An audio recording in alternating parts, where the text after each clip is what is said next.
So hello everybody, good afternoon and welcome to PCI Webinars. Today's webinar, Ditch the Escape Room. Make your library an escape game with Lori Bonner. Lori, although her ultimate dream job is grandma, her current position is Assistant Children's Librarian at the American Fork Public Library in American Fork, Utah. She loves interacting with patrons and trying out new ideas for programs. I'm bringing you now from lovely state of Utah, Lori Bonner. Hello, everyone. I'm so excited to be here. I see we have lots of teen librarians and some branch managers. So I'm confident that you're going to come away with some great ideas and be ready to go. This first picture gives you a little bit of a clue about my personality. This was taken at our Get a Clue family event, which was a one-night simplified escape game at which we spotlighted new library collections and services by having patrons figure out which character had damaged a library book and with what tool.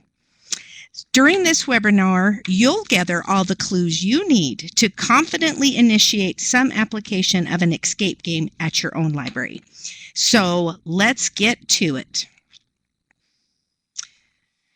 The escape game started for me 3 years ago when I partnered with local business to set up an escape room at the library. We transformed an unused room into a jungle. The premise was that players had stumbled across the campsite of an explorer who was hunting for a priceless artifact. But something had caused him to abandon the quest suddenly. Dun dun dun. Players had 45 minutes to find the artifact before the swarm of killer bees returned.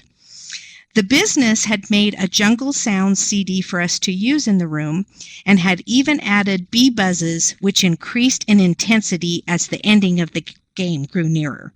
Sounds awesome, right? It was a lot of fun and enjoyed by the majority of patrons who participated. However, I learned that there are 3 problems which emerge when you put an escape room into a library context. First, because this was a room, only one group could participate in the activity at a time. Therefore, we had to schedule groups in advance. We filled the 16 slots that we had set aside quickly. We added a few more slots, but the time demands on staff were so high that we could only accommodate a fraction of those patrons who wished to participate. Because it was scheduled, patrons who came to the library and saw the advertising and were interested were told, "Sorry, it's full." I hate turning people away from programs. Overall, less than 100 people were able to try it out. Secondly, I optimistically thought that patrons would be able to complete the room with minimal help. The reality was that most players had never been to an escape room before, and in order for them to be successful in 45 minutes, they didn't have any time to waste. Although escape rooms go for a 30% success rate, I wanted a 100% success rate for my patrons. This meant that a staff member had to be in with them the whole time. I trained volunteers to help with this, but when the volunteer didn't show up, groups were unsuccessful. Thirdly, 3 years ago, we had an unused room. Now we have a shortage of meeting spaces at our library. Most libraries just don't have unused space that can be dedicated to an escape room for an extended period of time. The good news is that it's possible to eliminate these problems and still give your patrons a comparable experience. You just need to ditch the escape room and make your library an escape game. In an escape game, players are not confined to a room. The library is the playing field. And because escape games are primarily self-directed programs, once the game is set up in the library, dedicated staff are not needed to run it. Of course, staff may assist by handing out certain components, prizes, or hints, but these do not usually interfere with the staff's other responsibilities. Since players work through the puzzles and challenges at their own pace and in whatever order they choose, multiple groups can participate simultaneously. Therefore, there's no need to schedule players in advance. The game is available anytime the library is open. Players can finish the game in one visit or spread it out over multiple days, depending on what works best for them. So where we had less than 100 participants in the Jungle Room, we had over 600 players in our Harry Potter escape game. So let's build a game. The first step is to choose a theme. So will you start thinking about a series or author that you love, something from pop culture that you're into, another event at your library that you would like to build upon, or even just a place or time period that fascinates you? I based my first escape game on the book Escape from Mr. Limoncello's Library. This was very flexible and allowed me to choose a variety of puzzles and challenges and adapt each to a specific book. Since then, however, I've chosen themes that appeal to me personally. That's what makes it fun for me to keep doing this. In addition to Get a Clue and Harry Potter, I've done a Star Wars game and a zombie game. I'm almost ready to launch a fairy tale game and hopefully the end of next year, a Brandon Sanderson fandom game. Every game doesn't need to appeal to every patron. And your theme may change as we go along today, or more likely expand to include some additional ideas. So if anybody's got something that's popped into their head and would like to share as a possible theme, I invite you to do so. Just type that in there in the text box and let's see what ideas are percolating out there for themes. Steampunk. Oh, I love steampunk. Any other ideas that you'd like to share? Oh, choose your own adventure books. Oh, that would be a great way to base an escape game. I love that. I think I'm totally going to steal both of those ideas. All right, now that you've got a theme in mind, or there's some ideas going around, let's talk about the three components that make up a good escape game: puzzles, challenges, and activities. A puzzle requires players to figure out something. Either the solution is vague or the mechanics of extracting the solution are unspecified, or both. Puzzles take the most brain power to solve. Too many puzzles in a game and players get brain drain. It just gets so fatiguing. That's why you want about the same number of challenges. Although challenges still take some mental effort, players are provided with both a well-defined solution and the steps necessary to reach that conclusion. Challenges are essentially a task that players have to complete. The final component to your escape game is activities. Activities are fun breaks that tap into players' creativity. A few activities that I've done are: we had a bowling for zombies game where the bowling pins looked like zombies and there were brain-shaped bowling balls that players could just set up and bowl a few frames for fun. I asked patrons to create a page for the Monster Book of Monsters. And I provided photo props and had patrons take selfies. Ideally, you have about the same amount of both puzzles and challenges with a few activities to break it up. Now, I'm going to walk you through the fairy tale quest and let you try out some of the puzzles and challenges. And I'll also show you some additional examples from other escape games I've done. The premise for the fairy tale quest is that fairy tale villains are trying to destroy all happy endings by stealing important words from stories. As players go on a hero's quest by solving puzzles and challenges, they discover some words that can fill in for the missing ones. At the conclusion of their quest, they can pick a fairy tale and restore its happily ever after. Essentially, the whole premise is just a way to explain the hilarious fairy tale Mad Libs that I really wanted to use. Sometimes I have a clear premise in my mind right from the start. Other times, this evolves as I build the game components. There are several different types of puzzles and challenges that work well in an escape game. Since not everyone is good at the same type of puzzle, it's important to include a variety of types in your game, although you don't have to include every type in each game. Before we talk about puzzles and challenges, however, I need some help in finding words that we can use to repair a fractured fairy tale of our own a little bit later.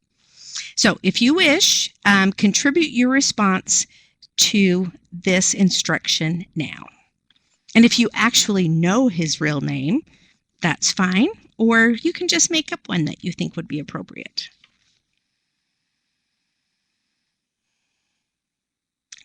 All right, Charming. Yes, aren't they all Prince Charming? Philip. Percival. Leroy.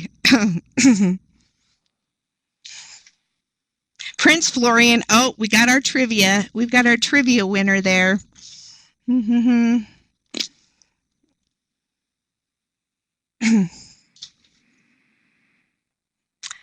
All right. Okay, now, I hope you're ready for your first challenge. It's throw a rope to Rapunzel. So what you're going to do is place your finger on the rope coil on the ground, on your screen, obviously, and with your eyes closed, move your finger in a continuous line to the window. Now, this is a challenge rather than a puzzle because you know exactly what you need to do and how to accomplish this task. You just have to do it. Now, keep track of how many tries it takes you to get into the window. Okay, go ahead and give it a try, and then we'll see how you rate as a rope rescuer. Okay, are we ready for me to move the screen and you can see how you did? I wonder if anybody got it the first time. Let's see.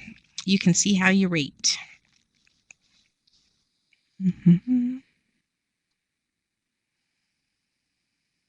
Okay, so mechanical puzzles and challenges require players to manipulate something tangible in order to reach the solution. Oh, Victoria asked if there was no elevator. I should have put that on there. That's fun. Okay, so mechanical puzzles and challenges. So here are some examples. Here's an example of one of the puzzles I'll be using in the fairy tale quest. Players will be asked to identify what Snow White's wicked stepmother keeps locked in her chest. On the chest will be a directional lock. The solution to this puzzle is well defined. Players know they need to input the proper directional sequence. But this is a puzzle rather than a challenge, since they have to figure out that the correct sequence is the mirror image of the one shown and is revealed properly only when the paper is held up to an actual mirror. I classify this as a mechanical puzzle because of the manipulation of paper with mirror necessary to reach the solution. And a directional lock, unfamiliar to many players, will also be a type of mechanical puzzle to solve. So, what is in the chest, you may wonder? Well, at this point, I expect to put a spell for reversing a curse, among other things. When players pick up their fairy tale game sheets, they will also be given a random curse that lasts the duration of the game, or until they find a spell to remove it. This will be things like, you say once upon a time at the beginning of every sentence, or you honk like a goose every time someone says your name, etc.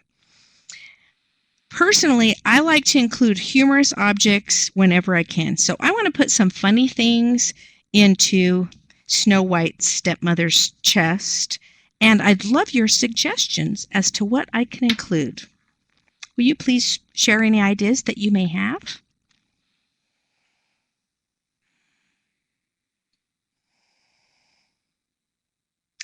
apples. Perfect. An apple core.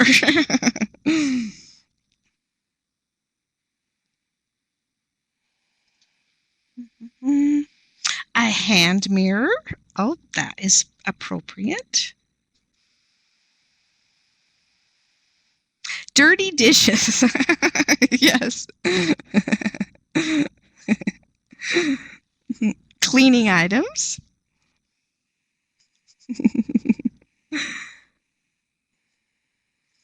Mini beds. She's got her sights set on those dwarfs next, doesn't she? A whistle? Mining gear. Cute. Oh, so you guys are just full of great ideas.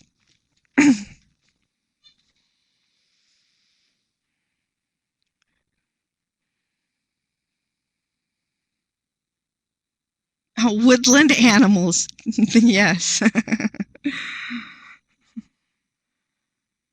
All right, thanks. Those are fun. Okay. All right, so here are some more examples of mechanical puzzles. Now, you only want to use mechanical puzzles that players can and will reset when they are finished with it. In the zombie escape game, players had to use a microscope to find information that was affixed to a slide. I learned that a laser printer is the way to go when you're printing something in 1 or 2-point font that will be magnified 25 times, because when you use an inkjet printer, you see lots and lots of little black dots. In the zombie game, players also had to use a scale to determine which combination of containers equaled a given weight. I used the pictured maze bank in the Escape from Mr. Lemoncello's library game. Players were asked for the book title written on a slip of paper in the bank. I had 2 to 3 banks in the chest so that more than one player could try the puzzle at the same time. Personally, I'm not very good at doing manipulation puzzles like that, so I felt like if that was the case, it would be nice to have more than one group member try it so somebody could solve it and it wouldn't take too long. I also had 2 backup banks. You always need backups of your manipulatives and extra batteries for any electronics. Also, so components don't walk away, we learned this the hard way. Generally, you either need to attach them to a permanent fixture or have players request them from a staff member. I made my own variation of a sliding number puzzle for the Brandon Sanderson fandom game. Players use magnets to exercise their lurcher abilities and slide metal plates to reveal the images underneath. And it sounds really complicated, and it was, because I'm not an engineer. Now, an idea I saw recently suggested that players are simply told an inexpensive metal puzzle, like those pictured, is the key to something. It could be the key to a space portal or the dungeon or a, quote, locked box, whatever fits your theme. Now, I would give each group a puzzle to keep, and once they solve it, the directions are included if you buy these in bulk, if they need to look. Then they can enter the area or open the box or whatever. I like this idea of asking players to use their imaginations a bit more than I have in the past. And it also opens up possibilities that would be too difficult to physically engineer. So anyway, I'm going to use that in the future. Jigsaw type puzzles are another manipulative that can be easily adapted to any theme. Here's a variation on a jigsaw puzzle that I'm including in the fairy tale game. On one end of each stick, I will place a letter in the phrase huff and puff. Players will be given plenty of clues to signal that this is the phrase that acts as the puzzle placement key. When the sticks are aligned to spell this out, it will also reveal a drawing of, okay, spoiler alert, sorry. the person who really knocked down the second little pig's house. It's the gingerbread man. So, sorry I ruined that for you. Okay, someone who likes to assemble jigsaw puzzles is called a dissectologist. So, time for another word to fix our fractured fairy tale. This time, I invite you to share the name of an occupation. Will you please weigh in on some occupations? All right. Oh, a princess. That's an appropriate occupation. A princess or a royal. A geologist. Oh, my daughter's a geologist. Oh, a phlebotomist. And you could actually spell that. There must be a name for somebody who can actually spell hard words like phlebotomist. Pilot, accountant. Okay, awesome. Thank you. All right.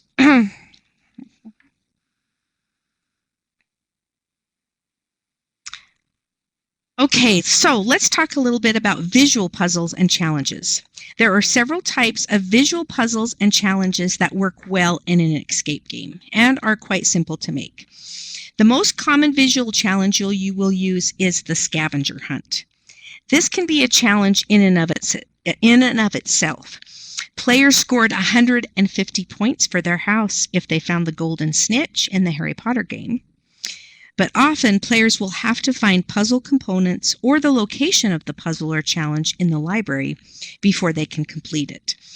It can get very tedious and time-consuming if players have to scour the library for everything. It's a good idea to provide information that will speed their search for most things. So direct players to a floor of the library or a section of the library or a room in the library, or give them a landmark for them to find. And obviously, you can combine these clues to make it fast and easy for players to find what they're looking for. The more things and locations players have to find in your game, the more specific and easy to follow clues that you should provide.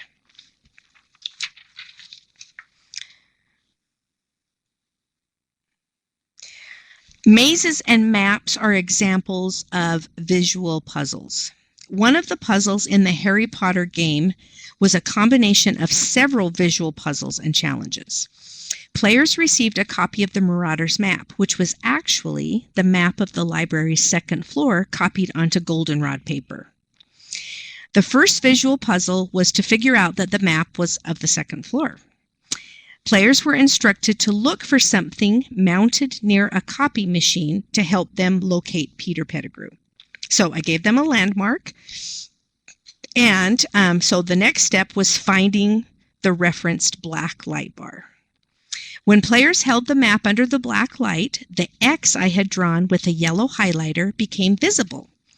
Players had to figure out how to make the X appear.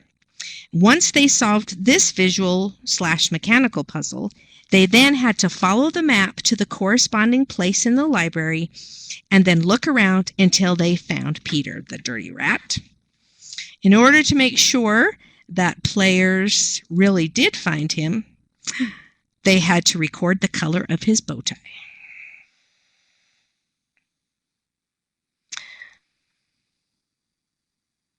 Oh, and Andrew says, or somebody says, that the map idea is pretty slick.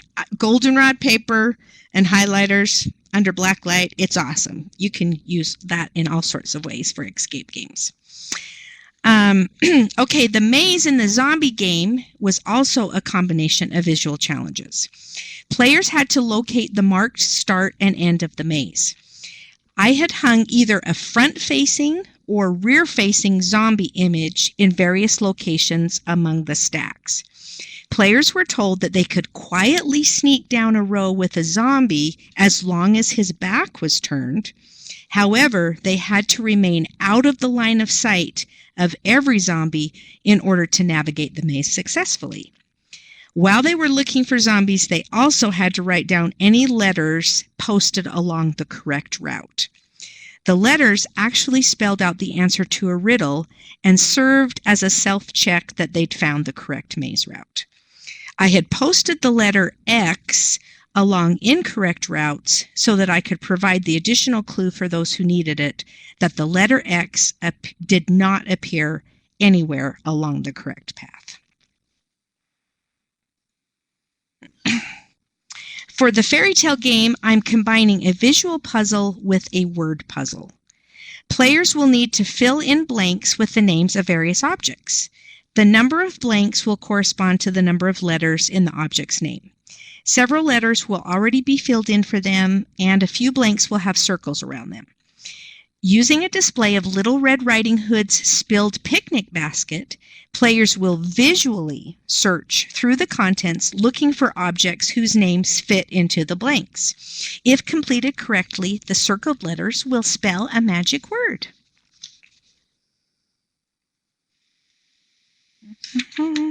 I used this same type of visual puzzle for the Star Wars game.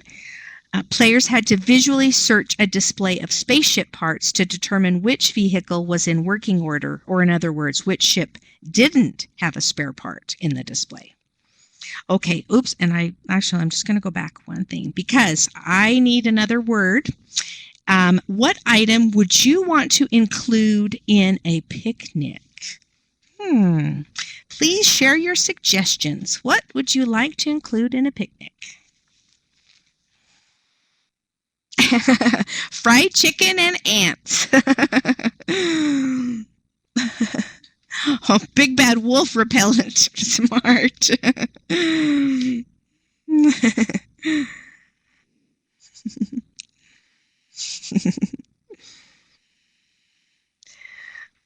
All right. Fun. Okay. Now, let's see. Seek and Find and Spot the Difference puzzles are other highly adaptable visual puzzles. I used this hidden picture animal puzzle inside a briefcase in the Harry Potter game. Players had to find Newt Scamander's case and identify 5 of the fantastic beasts inside.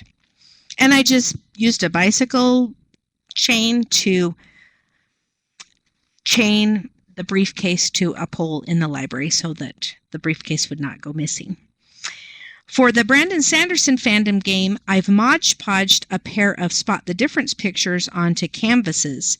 Players have to identify the forgery by finding a particular difference on one of the paintings.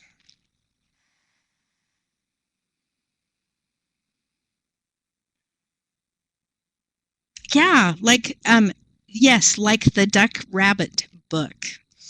Yeah, that would be a great book to reference or to spotlight in an escape game. Okay, time for another word to fix our fractured fairy tale. Can you tell me something that smells really foul? This is the last one, the last word we need, and we'll be ready to restore our happy ending. Okay, let's see. What smells really foul? We've got a skunk. A rotten egg getting a perm. That is a lethal combination. A wolf who hasn't showered for a few days. Oh, you guys have so many good things. I don't know how we're going to choose just one word from these categories to fix our fairy tale. Okay.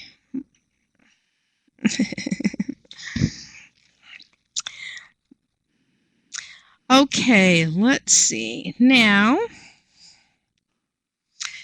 activities, we need one now. They provide players with a needed mental break. You guys have been working hard. So here's one that I'm planning on using for the fairy tale quest.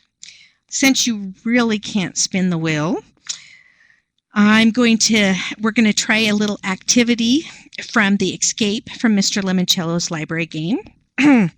Okay, so while sitting down, which probably applies to most of us already, okay, lift your right foot off the floor And start making clockwise circles with your toes.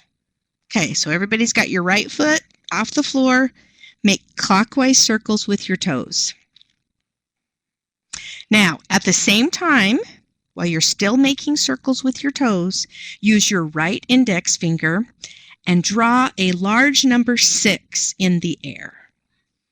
Can you do it without your foot reversing directions? Try it. Clockwise toes and draw the number 6.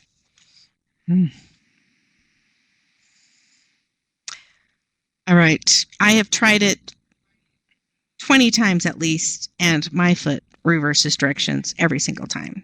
So it's a hard challenge for me to do. Okay, let's talk a little bit about word puzzles. They are fairly easy to make and can be adapted to any theme. So crosswords, scrambled words, word searches, anagrams, rebus puzzles. Some word puzzles may be difficult, however, for players who speak English as a second language, so keep that in mind. Similarly, puzzles that require extensive or specific knowledge of a subject will not be solvable for most players. So in the Harry Potter game, I posted 5 quotes from various characters. Players had to identify who said what. But by providing the names of the characters they were to choose from, it made it less challenging and enabled players to search online resources more easily if they needed to.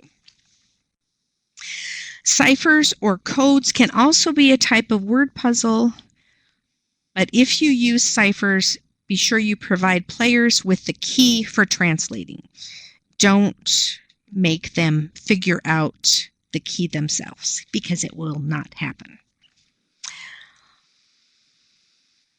Okay, are you feeling like there's just so many options of things that you could do? I hope so, because there are. You'll discover that some types of puzzles and challenges just lend themselves well to your theme, and others may appeal to you personally.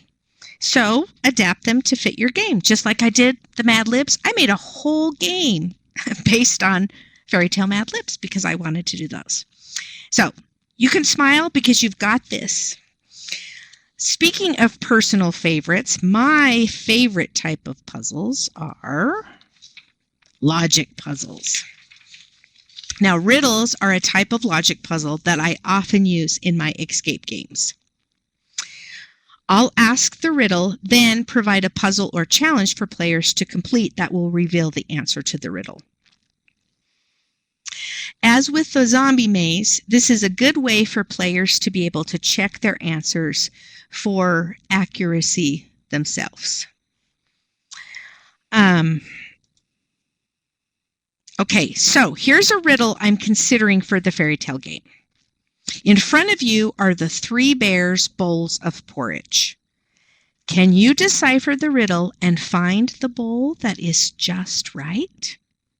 Now, I thought it would be fun to use scratch and reveal stickers on each bowl of porridge, and then players scratch off their best guess and see if they're right. So I'm still looking for the ideal way to use scratch and reveal stickers because they're just fun. I think they go great for an escape game. So give you a few seconds to look at the riddle and see if you can decipher which bowl of porridge is just right. And then we'll scratch and reveal and see if you guessed correctly. You think you know what it is? I'm gonna scratch and reveal. Here we go.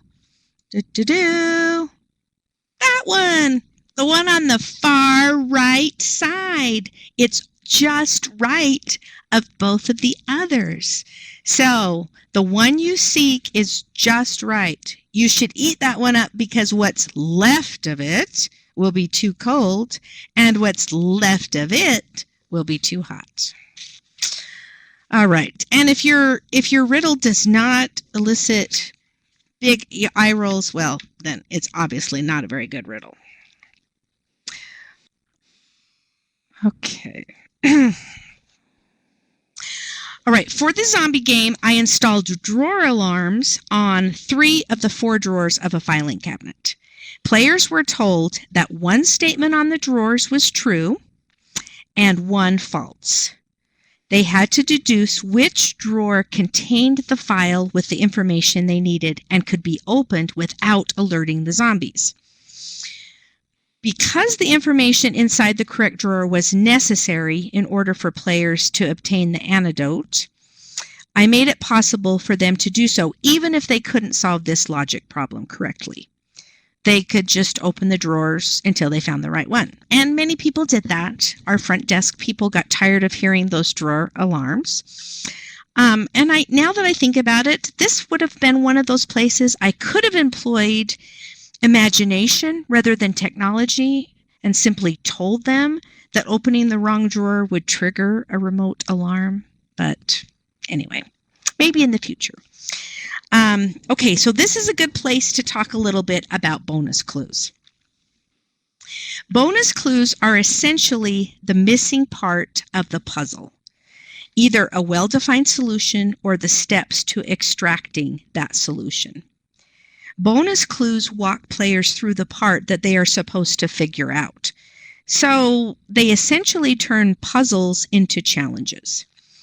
Bonus clues are vital for groups with young children or for school-age children trying to do the game on their own, which our last game, the zombie one, which was the hardest one, had so many school-age children who just came to do the game and they really struggled with it.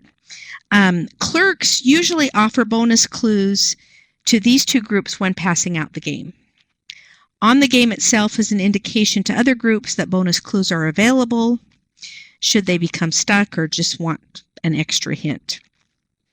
Now, I'm going to show you how I would draft a bonus clue for this puzzle. Okay, first, the solution is already well defined. They need to open the correct drawer.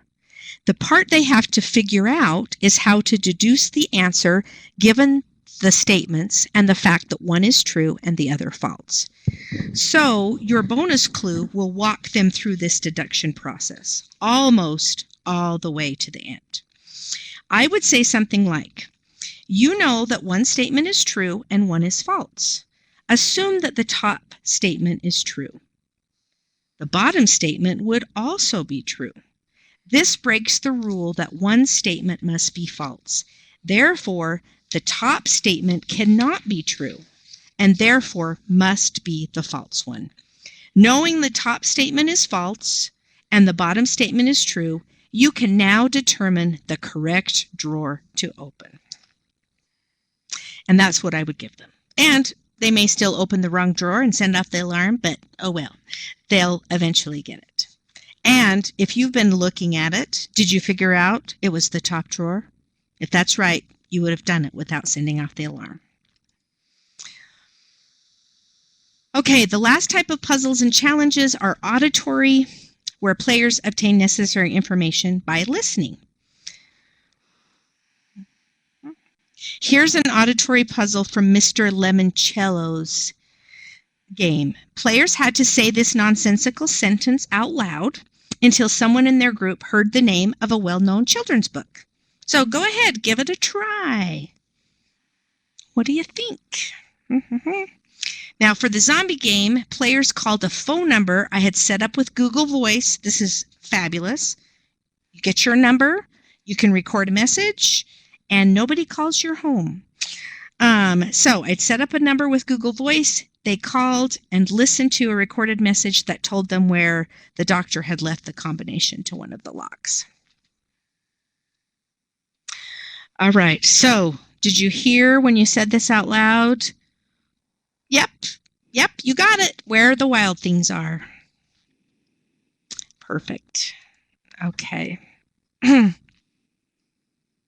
Okay, speaking of listening, we're ready. We're ready to fix our fairy tale. So you can just sit back and listen to what you did.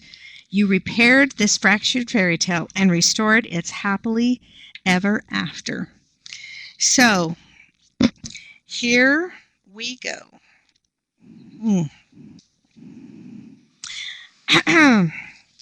This story is called Hansel and Leroy.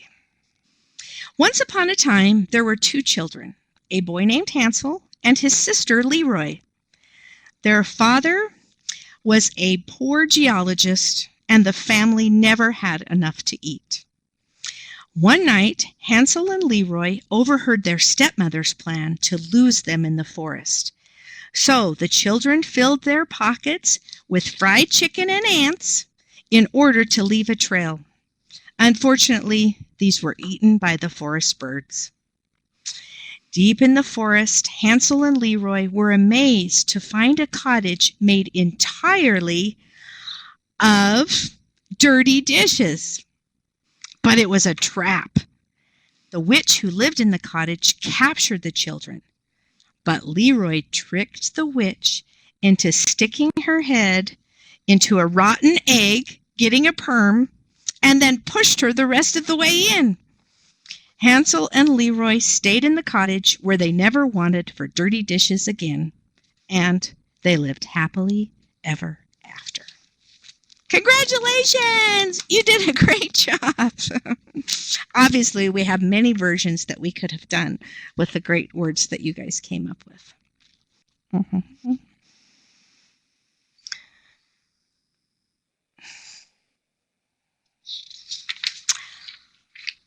Okay, so besides just having a good ratio of puzzles, challenges, and activities, you can make sure that your game isn't too hard by doing the following. Give each puzzle, challenge, and activity a numeric score equal to the number of steps the players must go through in order to solve or complete it. For example, the throwing the rope to Rapunzel challenge that we did just gets a score of 1. Players don't have to search for components. It's right there on their paper. They will have even been given a pencil earlier. They just have to do it. So 1 and done. Here's an activity from the fairy tale game. What score would you give it? So I'll give you a minute to read that and think about it. What numeric score would you give this activity? You don't have to respond. You can just think it through, or you're welcome to if you want to. I'd be interested to see if we all score it the same. Okay, so first of all, they have to ask a children's area clerk for the magic wand and other enchanted objects. So even though they're told where to go, they actually physically have to go there and make a request for those things. So I count that as 1 step, as opposed to 2, because they didn't have to figure out where in the library they were supposed to go. They were told directly. So 1 step for that. Then they have to read the instructions that are provided. So step number 2.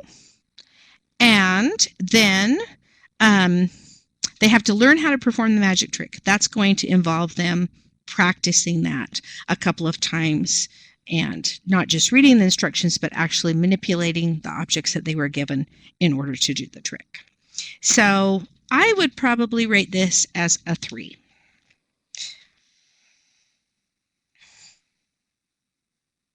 Okay, so once you've scored each puzzle, challenge, and activity, you're going to add up all of those numbers to get your game score.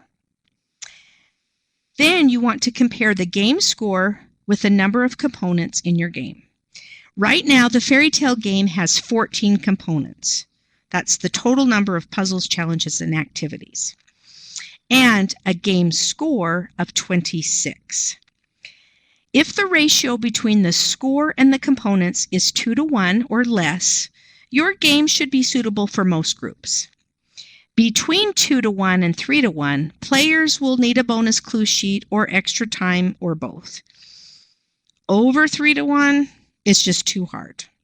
So the fairy tale game with 14 components and a score of 26 comes in just under that 2-to-1 ratio. So it's going to be suitable for most age groups.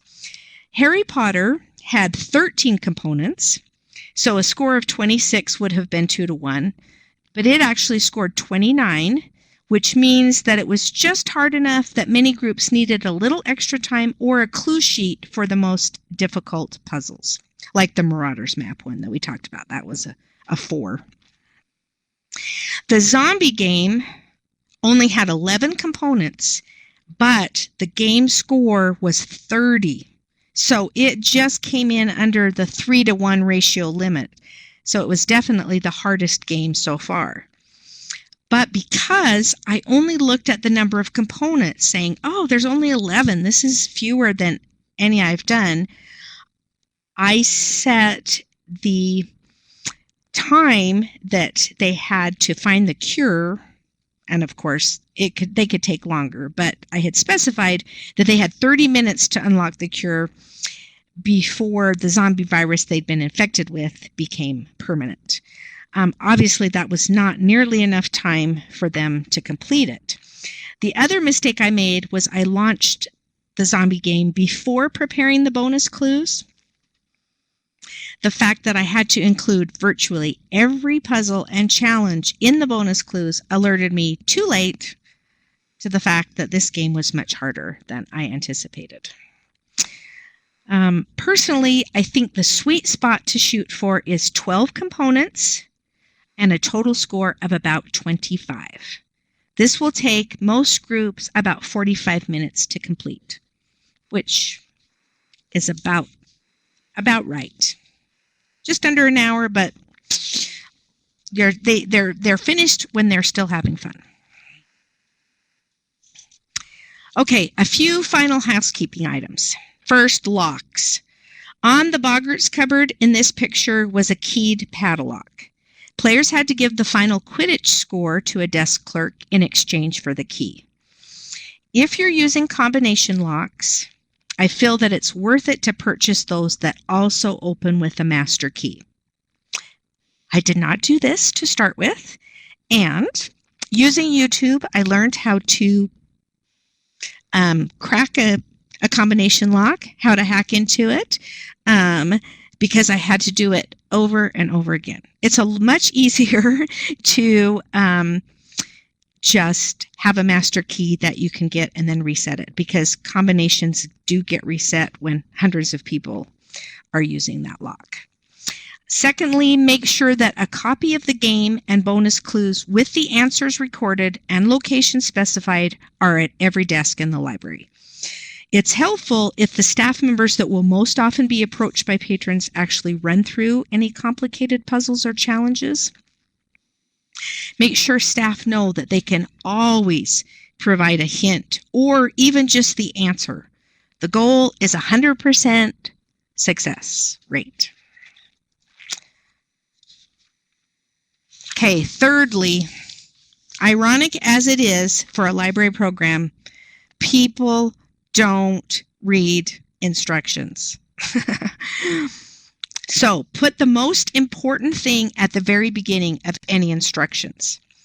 In the scale puzzle that I mentioned, players were told at the end of the paragraph that the goal weight was the same as the time the laboratory clock had stopped. With only a handful of exceptions, players inevitably came and asked for the scale without knowing the goal weight, because the instruction to ask for the scale was the first thing they read. And then they stopped reading. I should have said something like, "You will need to do 2 things in order to complete this challenge."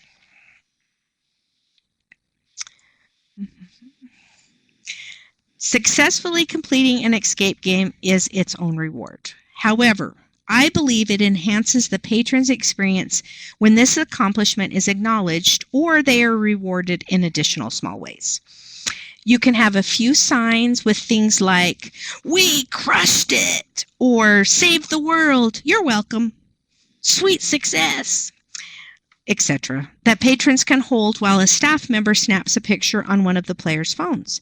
When this is posted on social media, it will be a great advertising for your program. For our first game, players got a bumper sticker that read, "I escaped at the American Fork Library."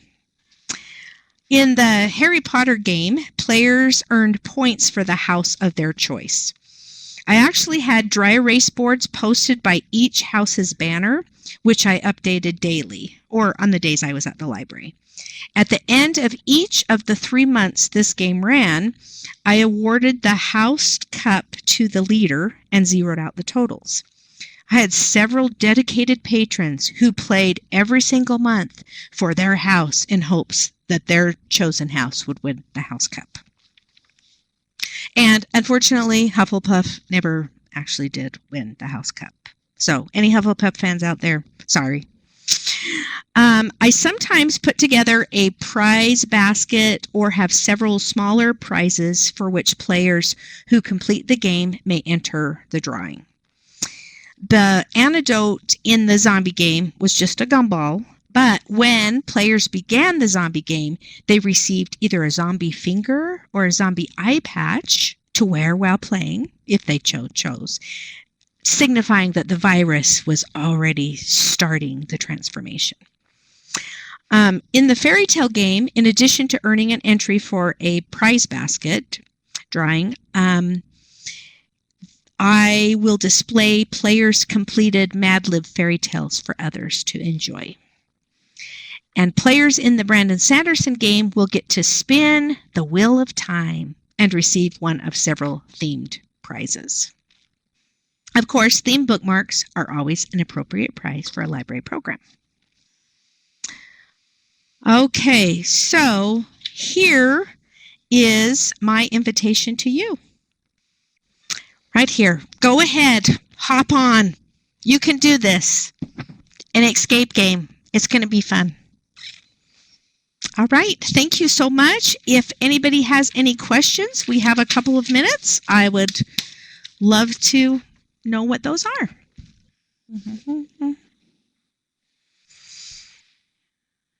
Okay. Thanks, Lori. Let's see if anybody has any questions for you. Are there any questions out there for Lori? Looks like we got a couple of people typing here.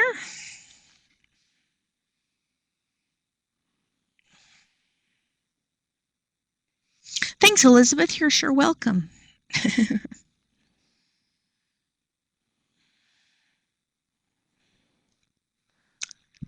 Thanks, Victoria, for your help. Thanks. Yeah. Well, and thank you guys for giving some great words for our own Mad Lib fairy tale that we did. Oh, so Cynthia says that they're planning on doing an escape game for a retirement party. And escape from administration services. That's really fun. I love it. Happily Ever After is a great theme for retiring. That's wonderful.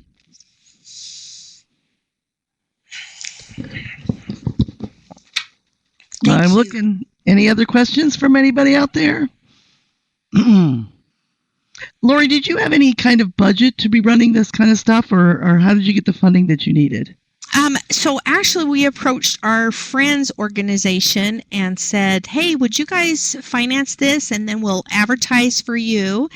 And so they approved $150 for each game.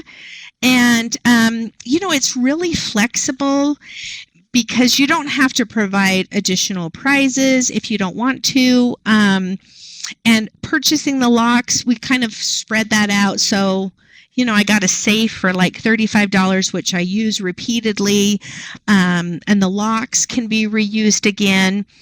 The microscope we already had. The scale we already had. So just kind of use those. So it really is flexible depending on how elaborate you want to go for decor, and if you want to engineer something that's fancy, that kind of adds up, I've discovered. Well, that's good because it'll be within reach for many libraries. Right.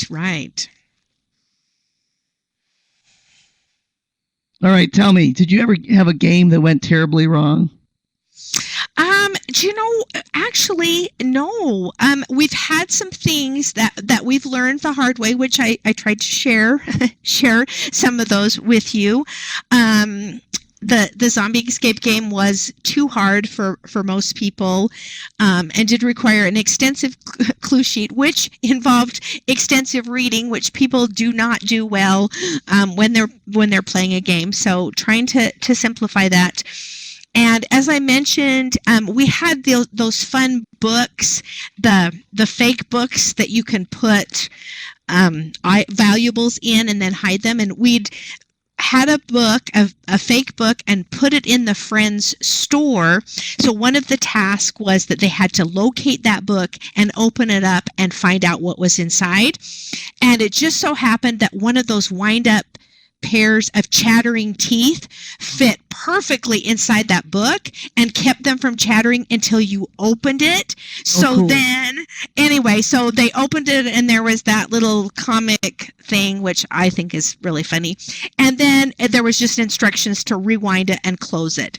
And it lasted for about 2 weeks, and then someone took the book and the chattering teeth. And I had a backup, so I replaced it. And the very next day, those were gone too.